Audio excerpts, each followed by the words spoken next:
on, beautiful people. What's up, guys? Welcome once again to Cooking with Nino.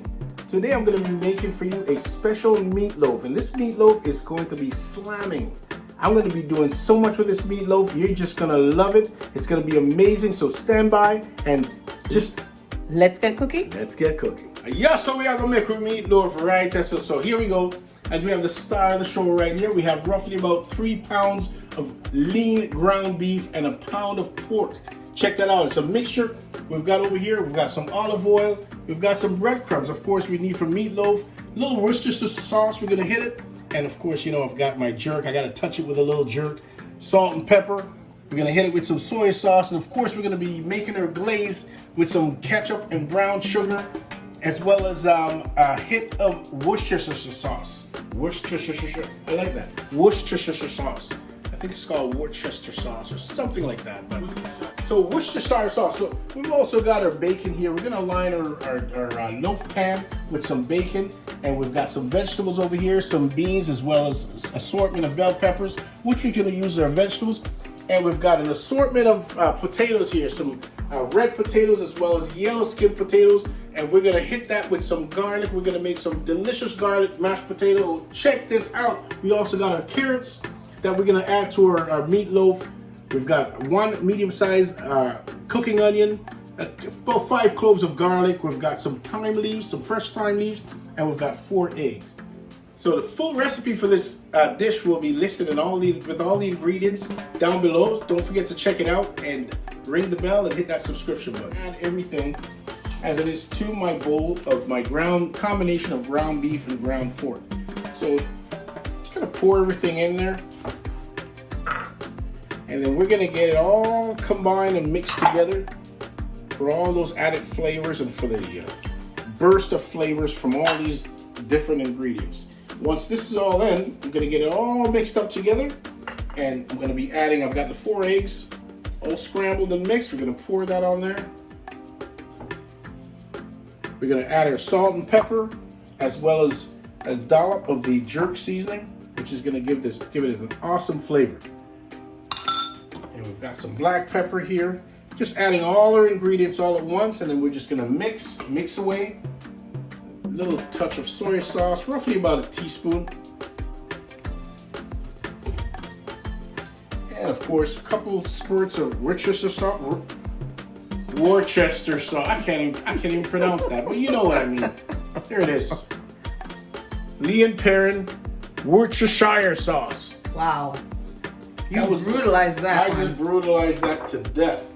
And I'm also going to add to that probably about a half a cup of breadcrumbs.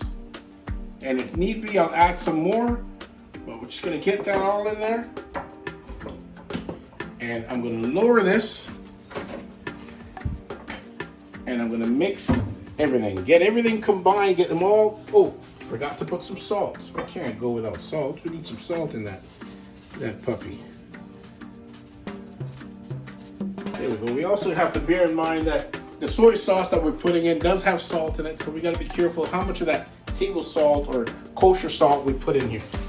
And we're just going to get in there and just mix, get everything all combined. So guys, don't forget, full listing of ingredients listed down below in the description. So check it out for cooking instructions and a full listing of the ingredients. I just forgot to add one ingredient, which I've just gotten. It's some chopped parsley. I've got roughly about a cup of chopped parsley. Just gonna add that and just continue on with the mix. Continue to get everything all mixed up. Lining the loaf pan with the bacon. Okay, and what we do is we just take each strip of bacon and we just put right down into the loaf pan, and we ensure that it gets into the corners. All right, and we just move along each slice, and we just slightly overlap them just to make sure we get them down and out. Just stretch over to the edge. Now, can you substitute bacon? Oh, you can certainly substitute bacon for ham, or even prosciutto for that matter. You could probably use prosciutto in this dish. Or if you don't eat bacon, I guess you can skip it all together. You can skip it all together. Not only that, but you can also skip the pork altogether as a part of the mixture and only use ground lean beef or chicken for that matter, if that's your preference. But we all know pork fat rules. Pork fat rules every time. Every time. So we just got to get those in there. And just ensure that we do a slight bit of overlap. When we get to the end, we just go, let's go like this. And you're gonna get a bit of it just hanging off ever so slightly. But you just continue to overlap. All right, so once we have that, we're gonna be putting our ground mixture. Let's just move this over here slightly and get a ground mixture into the loaf pan, and we're gonna fill all the corners. Just ensure that we get it all in there. We press it down to ensure that all the corners are filled. Get another scoop, just get another helping in there, and just get it down in all the corners.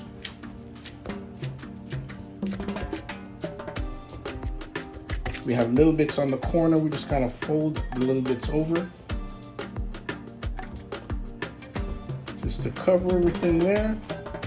And then lengthwise, we'll just start going lengthwise.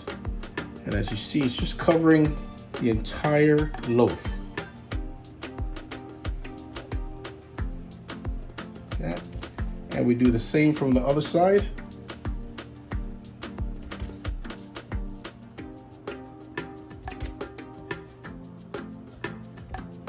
Look at that. So everything will be nicely covered, just like that.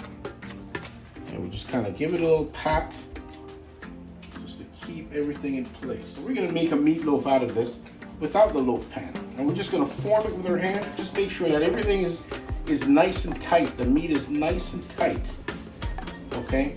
Then we're just gonna lay it on the baking sheet with a parchment paper, and we're just gonna form it.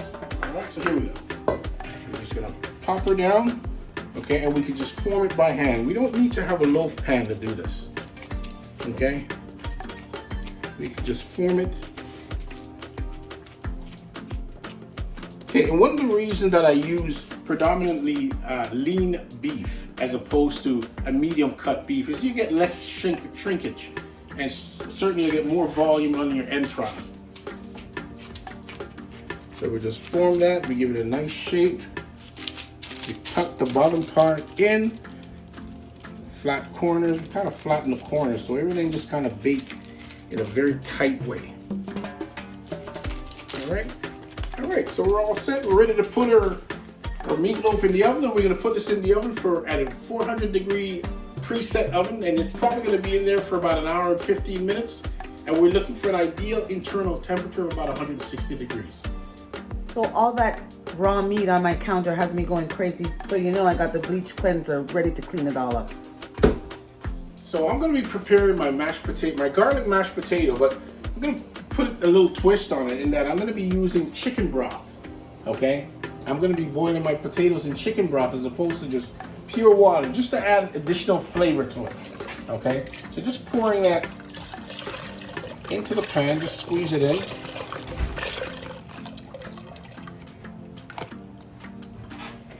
Going to be adding my chicken broth. I've got roughly about 8 cloves of garlic here. I'm going to throw my garlic in, and I'm just going to cut up my potatoes, throw them into the pan,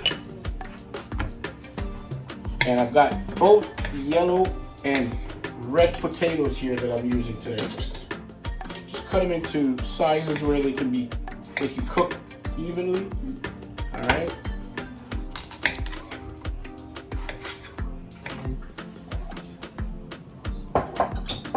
Just chilling here with my buddy G Money. Just came to visit me, and let me tell you, we're just having a few drinks. I brought a couple bottles from Jamaica for him. I've got especially his Jamaican brandy. He loves the Jamaican brandy, so I made sure I pick up a bottle of that. And we've got the new rebranded Appleton 12-year-old. Check that out. And I also picked up a little surprise, something called the Monymusk Special Reserve Rum from Jamaica. So G's, come by to check me. We got a couple cigars hanging out. For after we finish our cooking, we're gonna sit down, we're gonna have a meal, have a fine drink, and smoke a stogie. And I know you wanna be us, don't you? Cheers. Cheers. So in order to prepare my glaze for my meatloaf, what I've done is I've just added some regular ketchup. Got some ketchup. I've just added a bit of ketchup to that, as well as some maple syrup. I've got real maple syrup here. I've added a bit of maple syrup. I'm going to be putting roughly around 2 or 3 drops of Worcestershire. There goes that word again. Tsp Piranha Worcestershire sauce. I'm going to be adding 2 or 3 drops in there. Okay, and that's going to be my glaze.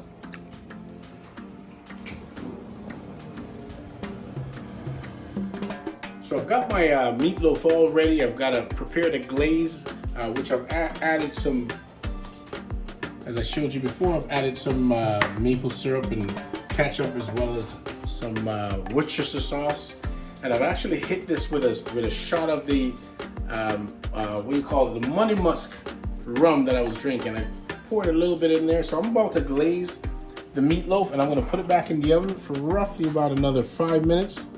All right, we just gotta brush the glaze on there. Just get it all covered.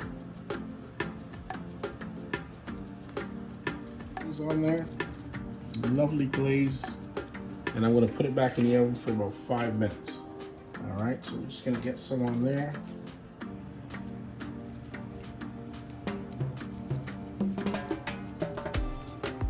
I've got my rough crushed peppercorns here. Okay, I'm just gonna sprinkle a bit on top just to add some texture. I'm just gonna put it back in the oven for about another 5 minutes. So I'm gonna be preparing our vegetables right now. I've got in a pan, I've got a little bit of chopped garlic as well as a little bit of olive oil, and I put a dollop of butter in there. Okay, just gonna melt the butter. So I've moved my green beans onto the back burner. Okay, keep it on a very low heat, and I'm gonna grab my potatoes. I'm gonna drain the liquid off of the potatoes. Remember, I did cook this in a chicken stock, so I'm going to drain that off. And so you can imagine the flavor that's going to come bursting out of this. So I've got my garlic in there, my garlic as well as my potatoes, and I'm going to get a nice dollop of butter onto this. Okay, get that in there. And I've got to grab my mash, my potato masher. I've got my potato masher. I've got my butter in there just melting away. And I'm going to grab me a nice dollop of the sour cream.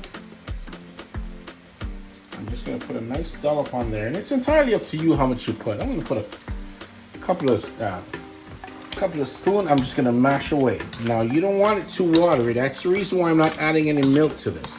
I'm going to use the sour cream as a substitute for my milk, and this is going to be adding flavor as well as getting it mush at a nice consistency. I don't want to mush it too much. I want to keep it rough, and with that, I'm going to be adding to that some salt, as well as some freshly ground black pepper.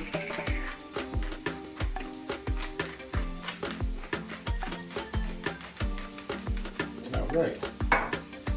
So once that is all finished, all ready to go,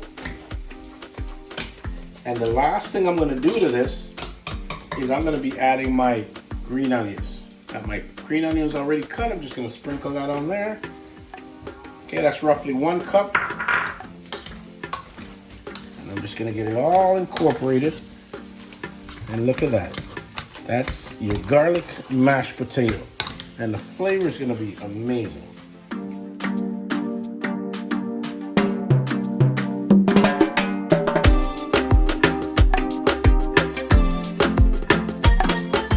Check it out, I've made a delicious meatloaf. I've added some bacon to the outside of my meatloaf with a lovely glaze. I've added some Monymusk rum, and I've got over here some mixed vegetables, some peppers, and some beans. And here we've got some mashed potatoes.